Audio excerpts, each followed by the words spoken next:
তো যদি তারা ন্যূনতম সাহস তাদের থাকে, তারা তার প্রতিরোধ গড়ে তুলুক। গত 15 বছর বিএনপি, জামাত ইসলামী, অন্যান্য দল তো প্রতিরোধ গড়ে তুলেছে, তারা তো দেশ ছেড়ে পালায় নাই। তো তারা যদি রাজনীতি করতে চায়, তারা প্রতিরোধ গড়ে তুলুক। তো অনলাইনে লকডাউন দিকে বসে আছে।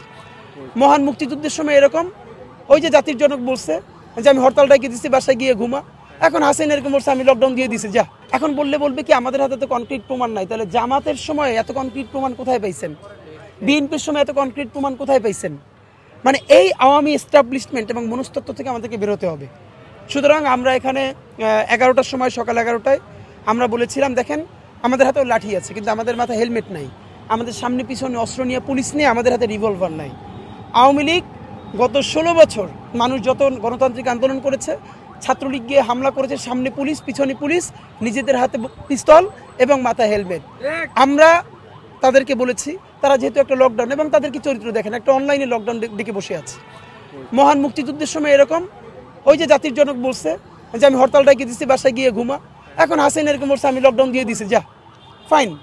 এবং নিজে দিল্লি, ছেলে আমেরিকা, মেয়ে লন্ডন, এখানে বসে এই যে গরিব মানুষগুলোরে মার খাওয়াই দিচ্ছে। তো বাংলাদেশের মানুষের আওয়ামী লীগ যারা করেন একটু বলি ভাই, একটু প্লিজ নিজের বিবেকটারে বর্গা দিয়েন না। নিজের বোনরে নিয়ে পালাই গেছে, আর বাচ্চা কাচ্চা তো দেশেই থাকে না। এখনও তার কথায় আপনারা নিজের জীবন ধ্বংস করেন না।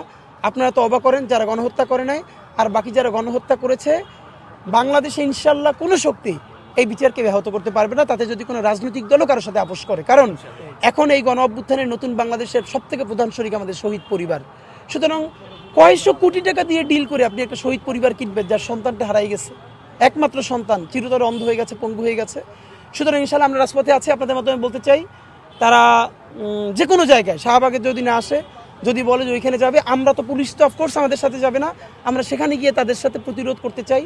এবং সকাল 11টায় আমরা আওয়ামী লীগের কার্যালয় অভিমুখে যাব। এখানে যেহেতু আসে নাই, পরে বলবে যে শাহবাগে ছিল, ওইখানে তো আসো নাই। আমার ইনবক্স দেখলে আপনারা বলবেন এইসব বলতেছে। তো আমরা আওয়ামী লীগের অফিসের সামনেও যাব।